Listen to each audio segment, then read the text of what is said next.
बिस्मिल्लाहिर्रहमानिर्रहीम।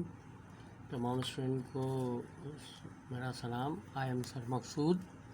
यहाँ पे हम कंटिन्यू लेक्चर 18 कर रहे हैं केमिस्ट्री 9 क्लास की, चैप्टर 2 केमिकल कॉम्बिनेशन में।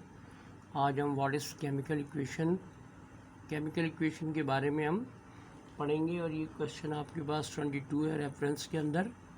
तो यहाँ पे हम क्या करेंगे कि सबसे पहले इक्वेशन को समझ। केमिकल तो मैंने आपको पहले भी लेक्चर 16 में समझा दिया था। ये इक्वेशन क्या होती है, व्हाट इज़ इक्वेशन। इक्वेशन जो है वो क्या, एक वर्ड है, वर्ड्स होते हैं। जैसे कि वर्ड्स कैसे यूज़ होते हैं इसके अंदर, जैसे वर्डिंग हम करते हैं तो हमारे पास वर्ड को हम इस्तेमाल करते हैं इक्वेशन की। जैसे मैं लिख देता हूँ यहाँ पे ऑक्सीजन प्लस हाइड्रोजन, और एरो क्या है मेरे पास यहाँ पे, वाटर। तो ये वर्ड जो हम लिख रहे हैं दिस इज़ कॉल्ड इक्वेशन। मैंने ऑक्सीजन को अपने वर्डिंग में लिखा, हाइड्रोजन को लिखा, वाटर को लिखा। तो ये जो हमने जो है वो वर्डिंग में लिखा है तो ये कहलाती है हमारे पास इक्वेशन। अब इन वर्डिंग को हम जब इक्वेशन कहते हैं, इक्वेशन का मतलब क्या है, जैसे मैंने OXYGEN ऑक्सीजन, HYDROGN हाइड्रोजन, और फिर ये वाटर। उसका मतलब ये हुआ कि जब हम वर्डिंग में कोई बात कर रहे होते हैं उसे इक्वेशन कहते हैं। और यहाँ पे हमें पता है कि ये जो एरो के इस साइड की जो वैल्यूज़ होती है, माने टेल साइड पे, एरो की टेल साइड क्या कहलाती है, रिएक्टेंट कहलाती है। ये रिएक्टेंट्स होती है। और एरो का जो हेड होता है वो क्या कहलाता है हमारे पास, प्रोडक्ट्स। तो ये जहन में आपको रखना पड़ेगा, रिएक्टेंट और प्रोडक्ट। रिएक्टेंट से क्या बनती है, प्रोडक्ट बनती है। अब ऑक्सीजन सपोज कर लेते हैं, हमारे पास ऑक्सीजन जो है वो, अगर अब इसको हम एलिमेंट फॉर्म में लिखेंगे, किस में लिखेंगे, हम एलिमेंट फॉर्म में लिखेंगे। फिर हमें क्या करना पड़ेगा, फिर हमें जो है उसको देखना पड़ेगा कि ये हम कैसे कर रहे हैं। तो हम यहाँ पे जब लिखेंगे तो इसको एलिमेंट फॉर्म में, क्योंकि अब इसको एलिमेंट फॉर्म में लिखेंगे, एलिमेंट्स फॉर्म में लिखेंगे, तो एलिमेंट फॉर्म में लिखने को हम क्या कहते हैं, ये एटोमोसिटी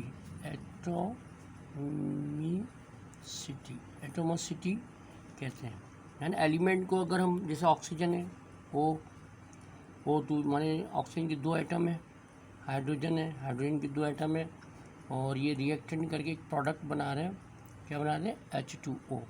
उसका मतलब यहाँ पे ये हो गया कि ऑक्सीजन, हाइड्रोजन। अब इस तरीके से अगर हम लिखते हैं एलिमेंट फॉर्म में तो ये कहलाती है एटोमोसिटी। ये बात जहन में रखिएगा। अब इसके बाद, अब क्योंकि ये बैलेंस है, क्या ये बैलेंस नहीं है, इट इज़ नॉट करेक्ट। ये इक्वेशन क्या नहीं है, बैलेंस इज़ नॉट बैलेंस। अब इसको हम समझेंगे क्यों नहीं है बैलेंस ये। तो हम यहाँ पे इससे पहले कुछ और भी देखना चाहते हैं। अब क्योंकि एरो जो होता है यहाँ पे, एरो जो है वो किसको शो करता है, रिएक्शन को। किसको शो करता है, रिएक्शन को। अब रिएक्शन कराने के लिए हमें, जैसे यहाँ पर हम हीट यूज़ करते हैं, इलेक्ट्रिसिटी यूज़ करते हैं, लाइट यूज़ करते हैं, तो रिएक्टेंट को जब भी हम जो है वो रिएक्शन कराया जाता है, क्योंकि ये अगर वे खुद से रिएक्शन करें रिएक्टेंट आपस में ही प्रोडक्ट, तो प्रोडक्ट बनते वक्त क्या होता है कि लाजमी उसके रिएक्शन को तेज़ करना पड़ता है। तेज़ करने के लिए हमें कैटलिस्ट करना पड़ता है, माने हीट दी जाती है या कोई इलेक्ट्रिसिटी पास की जाती है या कोई और केमिकल इसमें मिलाना पड़ता है, तब जाके वो रिएक्शन फास्ट होता है और वो प्रोडक्ट बनती है। तो यहाँ पर हमें लाजमी हमने देखा कि केमिकल इक्वेशन जो है असल में किससे बनती है, केमिकल रिएक्शन से। इक्वेशन जब भी बनेगी कोई रिएक्शन होगा, जब रिएक्शन होगा तो केमिकल इक्वेशन बन जाएगी।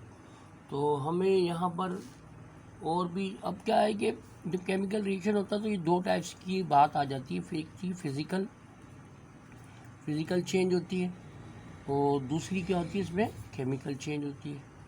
लास्ट में जब कोई चीज़ तब्दील होगी तो दो तरीके से होती है, फिज़िकल होती है और केमिकल चेंज होती है। अब जैसे अब फिज़िकल चेंज ऐसे मिसाल ले लेते हैं, हमारे पास रस्टिंग ऑफ आयरन, ये हमारे पास केमिकल चेंज है। क्या है? रस्टिंग ऑफ आयरन, माने लोहे को जब जंग लगता है तो ये किसकी एग्जाम्पल है? ये केमिकल चेंज की मिसाल है। इसी तरीके से हमारे पास कैंडल, जैसे कैंडल एक मिसाल ले लेते हैं हम, कैंडल बर्न, कैंडल जब बर्न होती है, जलती है कैंडल, माने मोमबत्ती, मोमबत्ती क्या कहते हैं इसको हम, मोमबत्ती का आपने शेप देखा होगा, ऐसी होती है मोमबत्ती। अब ये ऊपर जो जल रही होती ये केमिकल है, ये केमिकल चेंज है। और ये अगर मोमबत्ती जल रही है, माने इसके जो वैक्स जल रहा है, तो ये क्या है? फिज़िकल चेंज है। तो इस तरीके से हम इसकी मिसाल को हम समझ सकते हैं। और बहुत सारी एग्जाम्पल्स हैं जो हम समझना चाहें तो कर सकते हैं। यहाँ एक तो वीडियो बन रही है तो थोड़ा टाइम का भी प्रॉब्लम्स होता है, तो यहाँ पर ये थोड़ा सा हम देखेंगे। तो रिएक्शन जब भी हम देखते हैं तो वही बात आगे हमने पहले भी पढ़ा था कि रिएक्शन जो होता है उसकी डेफिनेशन हमने पढ़ी थी कि ये प्रोसेस होता है। और ये प्रोसेस क्या होता है कि substance which new substance with new properties are formed, माने अगर हमने केमिकल रिएक्शन की पहले भी पढ़ी थी, आप अगर कुछ लेक्चर को उठा के देखेंगे तो आपको समझ में आ जाएगा। अब इस इक्वेशन में जो है कुछ हम बैलेंस का सिस्टम पढ़ेंगे कि बैलेंस कैसे की जाती है इक्वेशन को। सपोज़ जैसे हमारे पास ये एक बैलेंस हमने लिया, ऑक्सीजन हाइड्रोजन, ये बैलेंस तो नहीं है, माने ये अनबैलेंस है। ये अनबैलेंस क्या है हमारे पास? हाइड्रोजन प्लस ऑक्सीजन एरो, और ये क्या हो जाएगा? वाटर। तो इसको बैलेंस करने के लिए हमें ये देखना पड़ेगा, ये लेफ्ट हैंड साइड है और ये क्या है? ये हमारे पास राइट हैंड साइड है। लेफ्ट हैंड साइड और राइट हैंड साइड। यहाँ पे हाइड्रोजन कितने एटम है? AMU कर सकते हैं, AMU दो हैं। इधर ऑक्सीजन कितने हमारे पास? 2 AMU। तो यहाँ पर हमारे पास हाइड्रोजन कितने हैं? 2 हैं AMU, और ऑक्सीजन कितना है? 1। तो इसका मतलब ये बैलेंस नहीं है। अब इसको बैलेंस करने के लिए क्या करना पड़ेगा हमें? यहाँ पर जो अनबैलेंस होता है, जैसे ऑक्सीजन हमारे पास 2 है, यहाँ पे ऑक्सीजन 1 है, तो हम क्या करेंगे? 1 को हम किससे मल्टीप्लाई कर देंगे? 2 से। मान इस 2 से हम इसको मल्टीप्लाई करेंगे 1 को, तो 2 1 2 हो जाएगा। तो यही 2 हम क्या करेंगे? हम आगे लगा देंगे, माने कोफिशिएंट बना के लगाएंगे, इसको कोफिशिएंट कहते हैं। तो यहाँ 2 लगाएंगे तो हमारे पास ये हाइड्रोजन कितना हो जाएगा? 2 2 4 हो जाएगा हाइड्रोजन, और ऑक्सीजन कितने हो जाएंगे? 2। तो यहाँ पर अब क्योंकि यह हाइड्रोजन बैलेंस करना है, यहाँ पे 2 है, यहाँ पे 4 है, तो यहाँ पर भी हमें क्या करना पड़ेगा? 2 लगाना पड़ेगा। तो यहाँ पे जैसे हम कोफिशिएंट लगाते हैं तो ये क्या होता है? बैलेंस। तो हाइड्रोजन कितने हो जाएंगे? 4, और ऑक्सीजन कितने हो जाएंगे? 2। इसी तरीके से यहाँ पर left hand right hand side पे देखेंगे तो हाइड्रोजन कितना है? 4, और ऑक्सीजन क्या है? 2। ये हो गई बैलेंस। अब इसी तरीके से एक बात का बड़ा आपको ख्याल रखना पड़ेगा कि जब भी हम बैलेंस करते हैं तो कुछ बातों का ध्यान रखना पड़ेगा आपको कि बैलेंस करने के लिए हमें क्या करना पड़ता है कि एक चीज़ को आपको ध्यान में रखनी पड़ेगी, क्योंकि ये जो केमिकल इक्वेशन हैं, हम बैलेंस इक्वेशन पढ़ते हैं, ये असल में क्या है? ये law of conservation of mass है। Law of conservation of mass, जो कि हमारे पास जो है ये सबसे पहले जो अगर हमने केमिस्ट्री की बुक पढ़ी होगी तो जो पहला लॉ था हमारे पास, law of conservation of mass, ये किसने? लॉयजर का बनाया हुआ था। किसका था ये? साइंटिस्ट लॉयजर जो था, लॉयजर ने बताया था बल्कि, और उसको बताया था कि एटम को ना तो हम क्या कर सकते हैं? क्रिएट कर सकते हैं, ना ही क्रिएट कर सकते हैं, ना इसको डिस्ट्रॉय कर सकते। Mass is neither created not destroyed during a chemical reaction. तो ये law of conservation of mass है। माने रिएक्टेंट देखते हैं, अगर हम रिएक्टेंट होता है, जितना रिएक्टेंट होता है उतना ही प्रोडक्ट होगा। माने इसकी जो वैल्यूज़ होगी, इसकी जो मिकदार होगी वो क्या होगी, सेम होनी चाहिए। यहाँ पर भी देखिए सेम है, यहाँ पर भी सेम है। जब सेम होगी तो उसका आप मतलब समझ जाएं कि ये क्या है, law of conservation of mess. ना इसको हम एटम को ना ही हम क्या कहते हैं ख़त्म कर सकते हैं और ना ही इसको हम पैदा कर सकते हैं, ये बैलेंस ज़रूर कर सकते हैं। अब इसी तरीके से हमारे पास का एक मैं बताना चाह रहा था आपको कि इक्वेशन का ताल्लुक किस लॉ से है हमारे पास, केमिकल लॉ से, law of conservation of mess से, जो कि लॉयजर ने बताया था। अब इसके अंदर बैलेंस करने के लिए एक मेथड आप रूल आप याद कर लें, बड़ा इंपॉर्टेंट रूल है।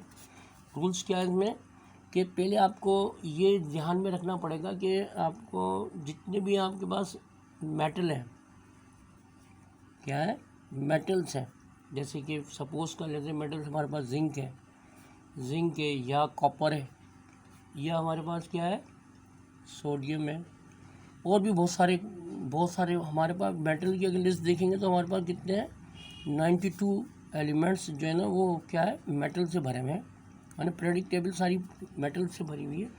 फिर नॉन मेटल है, नॉन मेटल्स को आप देखेंगे, नॉन मेटल्स में मिसाल अब मैं थोड़ा सा ले लेता हूँ यहाँ पे, जैसे कार्बन है, सल्फ़र है, क्लोरीन है या नाइट्रोजन है, ये क्या हमारे पास नॉन मेटल है। फिर इसके बाद ये 1 हो गई, ये 2 हो गई। 3 में हम क्या करते हैं, ऑक्सीजन को देखते हैं। फिर चौथे नंबर पे किसको देखते हैं, हम हाइड्रोजन को देखते हैं। तो ये बात याद रखिए, बैलेंस करते हुए आपको ये जहन में रखना होगा कि जब हम बैलेंस कर रहे हैं तो मेटल क्या है, नॉन मेटल क्या है, ऑक्सीजन क्या है और हाइड्रोजन क्या है। अब जैसे मैं सपोज कर लेता हूँ, यहाँ पे दोबारा मैं लिख देता हूँ, हाइड्रोजन और ऑक्सीजन क्या बना रही है, पानी बना रहे हैं। तो अब हाइड्रोजन हमारे पास देखेंगे कि हाइड्रोजन एक गैस है, ऑक्सीजन भी गैस है, और पानी जब बन रहा है तो ये एक प्रोडक्ट बन रही है हमारे पास। तो ये हमारे पास क्या है, हम सबसे पहले देखेंगे मेटल, इसमें कोई मेटल नहीं है। इसमें देखेंगे नॉन मेटल भी कोई नहीं है। फिर देखेंगे ऑक्सीजन है हमारे पास, यहाँ कितने, 2। तो इसका जो 2 एटम्स है वो हम कहाँ लगा देंगे, इसके आगे लगा देंगे। इस तरीके से इसका एक मेथड ये बहुत आसान सा। तो ये लगा देंगे तो हाइड्रोजन कितने हो गए, 4। फिर ऑक्सीजन के बाद किसको देखेंगे हम, यहाँ पे हाइड्रोजन को देखेंगे। तो हाइड्रोजन के आगे भी हम क्या करेंगे, क्योंकि हाइड्रोजन के आगे कोफिशिएंट कितने लगे हुए, 2 लगे हुए, माने इसकी एटम भी 2 है, इसकी कोफिशिएंट भी। तो यहाँ पर भी हम 2 लगा देंगे तो क्या हो जाएगा, ये बैलेंस हो जाएगी, क्योंकि ऑक्सीजन भी 2 हो गए, हाइड्रोजन 4 हो गए, ऑक्सीजन 2, और ये सबसे आसान तरीका। इसके अलावा और भी हमारे पास है, जैसे सपोज कर लेते हैं हम दूसरी एग्जाम्पल ले लेते हैं, कार्बन प्लस ऑक्सीजन क्या बनता है, कार्बन डाइऑक्साइड बनती है। अब इसमें भी हम देखेंगे कार्बन हमारे पास क्या है, नॉन मेटल है, ये नॉन मेटल है हमारे पास, कार्बन नॉन मेटल। तो क्योंकि पहले देखते हैं इसमें कोई मेटल है, नहीं है। फिर इसके बाद देखेंगे नॉन मेटल। अब नॉन मेटल देखेंगे तो उसमें क्या देखना पड़ेगा हमें कि कार्बन नॉन मेटल है, ऑक्सीजन जो है वो, क्योंकि metal non metal, oxygen, hydrogen, ये आपको 4 बातें याद रखनी बैलेंस करने के लिए, जल्द से जैसे एक स्टेप है जल्दी से करना। तो आप क्या करेंगे, यहाँ पे कार्बन, यहाँ देखेंगे कार्बन कितना है, 1 है, यहाँ कार्बन क्या 1 है, ये बैलेंस है। ऑक्सीजन कितना 2 है, यहाँ ऑक्सीजन 2 है। तो इसका मतलब क्या हो गया, ये बैलेंस हुई या नहीं हुई, नहीं हुई। तो इसका मतलब अगर हम इसको बैलेंस करने वाले मेथड से यहाँ 2 हटा दें तो क्या अब ये बैलेंस होगी, ये बैलेंस नहीं होगी। ये बैलेंस जब नहीं होगी, अब यहाँ पे हम देखेंगे कार्बन ऑक्सीजन, अगर हम यहाँ पे सपोज करते हैं ऑक्सीजन की 2 एटम हटा देते हैं तो यहाँ पे देखेंगे कार्बन क्या 1 है, यहाँ भी कार्बन, ऑक्सीजन कितना है, यहाँ पे नहीं है। तो इसका मतलब है कि हमारे पास वही मेथड है कि पहले क्या देखते हैं, मेटल्स को, फिर क्या देखते हैं हम, नॉन मेटल्स को। माने आपको देखने पड़ेंगे नॉन मेटल्स और मेटल्स एलिमेंट कौन कौन से हैं। फिर इसके बाद देखना पड़ेगा आपको ऑक्सीजन को, फिर आपको क्या देखना पड़ेगा, हाइड्रोजन को। ये आपको देखने पड़ेंगे, जब जाके 4 चीज़ें देखेंगे तो आपको बैलेंस आ जाएगी। पहले मेटल देखा, नहीं है, नॉन मेटल देखा, नहीं है, माने नॉन मेटल देखा, कार्बन है। फिर इसके बाद क्या देखेंगे, कार्बन हमारे पास क्या है, 1 है, यहाँ पर भी 1 है। ऑक्सीजन देखेंगे, ऑक्सीजन हमारे पास कितना है, 2 है, तो यहाँ हम 2 लगा देंगे।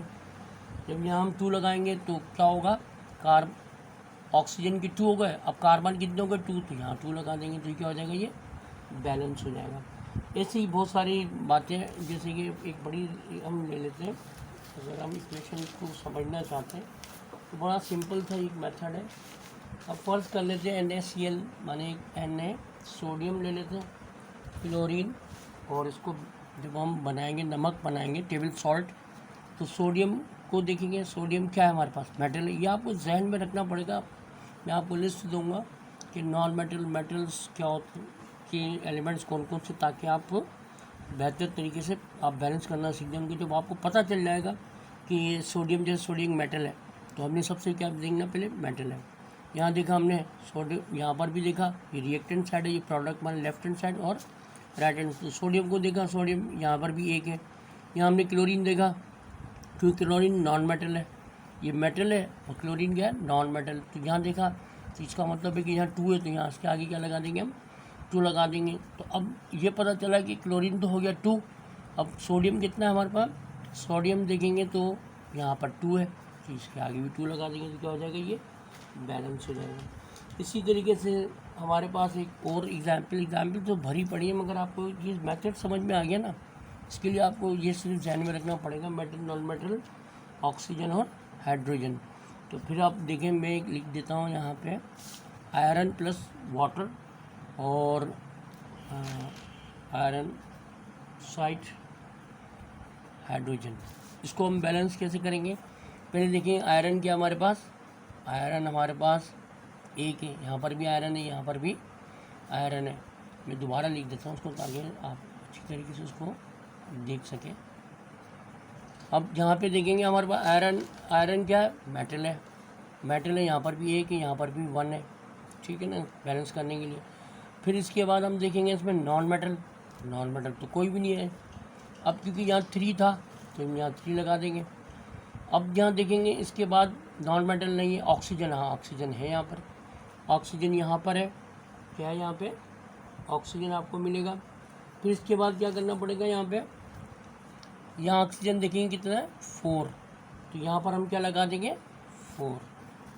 अब यहाँ पे ऑक्सीजन 4 था, यहाँ पर हमने 4 लगा दिया। फिर ऑक्सीजन के बाद फोर्थ क्या देखेंगे हम, हाइड्रोजन देखेंगे यहाँ पे, तो यहाँ पे हाइड्रोजन कितना हो जाएगा, क्योंकि यहाँ पे 4 2 जा 8 हो रहा है। हाइड्रोजन रिएक्टेंट साइड पर, प्रोडक्ट साइड पे देखेंगे तो कितना हो रहा है, यहाँ पे 2 है। तो इसका मतलब है यहाँ पे हमने जब 4 लगाया, तो यहाँ पर भी हम 4 लगा देंगे, तो 4 2 जा, यहाँ पर भी कितना हो जाएगा, 8 हो जाएगा। तो इस तरीके से ये हमारे पास क्या हो जाएगी, इक्वेशन बैलेंस हो जाएगी। इसके बाद हमारे पास इस तरीके से हम जो है बहुत सारी हम देख सकते हैं, जैसे जिंक ले लेते हैं हम, zinc Zn, zinc plus HCl और जिंक क्लोराइड को हम वाटर के साथ करते हैं। अब जिंक भी क्या हमारे पास मेटल है, जिंक यहाँ पर मेटल है, एक है, यहाँ पर भी एक है, और हाइड्रोजन देख। इसके बाद हम देखें क्लोरीन, नॉन मेटल है, क्लोरीन हमारे पास क्या 1 है, यहाँ क्लोरीन क्या 2 थी, यहाँ इसके आगे क्या करेंगे हम 2 लगा देंगे। तो अब यहाँ पे जब 2 लगाएंगे तो फिर क्या कर लेंगे, फिर इसके बाद हमारे पास ऑक्सीजन नहीं है इसमें। फिर देखेंगे हाइड्रोजन हमारे पास क्या है, यहाँ पे 2 है, यहाँ पर भी 2, इसका मतलब हाइड्रोजन भी बैलेंस है, क्लोरीन भी बैलेंस होगी, हमारे पास क्या हो जाएगी, ये बैलेंस हो जाएगी। इसी तरीके से आप देखते जाएंगे तो आपको ये बैलेंस मैंने काफ़ी बता दिए। एक दो और बड़ी ले लेते हैं, जैसे कि हमारे पास कॉपर ऑक्साइड है प्लस अमोनिया, इससे हम बैलेंस करेंगे copper plus nitrogen plus H2O। अब यहाँ पे देखेंगे ये बैलेंस कैसे होगी, कॉपर देखेंगे हमारे पास कॉपर मेटल है, कॉपर मेटल बैलेंस है। फिर देखिएगा नॉन मेटल, अब हमारे पास नॉन मेटल क्या, नाइट्रोजन यहाँ कितना है 2 है, तो यहाँ पर भी हम क्या करेंगे 2 लगा देंगे। अब ये बैलेंस हो, अब नाइट्रोजन तो बैलेंस हो गया। अब हम देखेंगे ऑक्सीजन, तीसरा स्टेप आता है ऑक्सीजन देखेंगे, यहाँ ऑक्सीजन क्या 1 है, यहाँ ऑक्सीजन 1 है, ये भी बैलेंस है। फिर आया जाए हाइड्रोजन पे, हाइड्रोजन हमारे पास यहाँ कितना है, उसको मल्टीप्लाई करेंगे 2 3 जा 6, ये 6 है यहाँ पर, और यहाँ हाइड्रोजन कितना है हमारे पास 2 है, तो इसके आगे क्या करेंगे, क्योंकि यहाँ 3 लगा हुआ है तो इसके आगे हम कोफिशिएंट के तौर पे 3 लगा देंगे, 3 टू ज़ा 6, ये बैलेंस होगा। कितना आसान तरीका मेथड है ये। मेटल, नॉन मेटल, ऑक्सीजन और नाइट्रोजन को अगर आपके जहन में एलिमेंट होंगे 118 एलिमेंट्स के अंदर, हमें पता है कि मेटल, नॉन मेटल जो है वो सब, मेटल सबसे ज़्यादा होते हैं, फिर नॉन मेटल्स होते हैं। इंशाल्लाह फिर नेक्स्ट लेक्चर में आपको ये बात सारी। यहाँ देखेंगे कि यहाँ कॉपर, यहाँ पे हमारे पास क्या है, यहाँ ऑक्सीजन कितने हो गए, यहाँ पे 3 हो गए। तो यह एक चीज़ देख लें, यहाँ 3 लगा दें तो ये कितना हो जाएगा हमारे पास, ये बैलेंस हो जाएगा। कॉपर 3, ऑक्सीजन 3, ऑक्सीजन 3, ये सारे बैलेंस हो गए। और जैसे कॉपर यहाँ पे होगा तो यहाँ पर भी देखें कॉपर कितना लगा देंगे हम, 3 लगा देंगे। तो इस तरीके से ये हमारे पास बैलेंस होती चली जाएगी। तो इसी तरीके से हमारे पास एक बड़ी सी इक्वेशन ले लेते हैं, मैग्नीशियम नाइट्रेट प्लस वाटर और मैग्नीशियम हाइड्रोक्साइड प्लस हमारे पास क्या है, अमोनिया। अब इसमें हम कैसे करेंगे, मैग्नीशियम हमारे पास क्या है, मेटल है, ये बैलेंस है, माने मैग्नीशियम 3 है, बैलेंस नहीं है। तो यहाँ हम क्या करेंगे, मैग्नीशियम के आगे क्या लगा देंगे, 3 लगा देंगे, क्योंकि इसके साथ 3 एटम्स हैं, यहाँ 3 लगा देंगे। अब क्या करेंगे, अब मेटल के बाद हम देखेंगे नॉन मेटल। नॉन मेटल क्या है हमारे पास नाइट्रोजन है। अब नाइट्रोजन देखेंगे, यहाँ नाइट्रोजन कितने एटम हैं, 2। तो यहाँ इसके आगे क्या करेंगे, हम 2 लगा देंगे। अब यहाँ पे जब नाइट्रोजन भी बैलेंस हो गया, फिर हमारे पास नॉन मेटल था। अब देखेंगे ऑक्सीजन, यहाँ ऑक्सीजन लेफ्ट हैंड साइड पे कितना है, 1 है। अब यहाँ पे ऑक्सीजन, क्योंकि ये है ऑक्सीजन, इसके साथ 2 है, और 2 को 3 के साथ करेंगे, 3 टू ज़ा 3 को 2 के साथ मल्टीप्लाई करेंगे, 3 टू ज़ा 6 हो जाएगा। तो हम यहाँ पर क्या कर लेंगे, यहाँ लगा देंगे 6, यहाँ 6 लगाएंगे। तो अब ऑक्सीजन के बाद हम हाइड्रोजन देखेंगे, हाइड्रोजन हमारे पास कितना है, 6। हाइड्रोजन यहाँ पे 6 है, और यहाँ पे भी क्या है, हाइड्रोजन 3 टू ज़ा 6 है। तो इस तरीके से ही क्या हो जाएगा, ये बैलेंस हो जाएगा इंशाल्लाह। फिर और आपको मैं जब क्लासें स्टार्ट होगी तो आपको और बेहतर तरीके से समझा दूँगा। अल्लाह हाफिज़।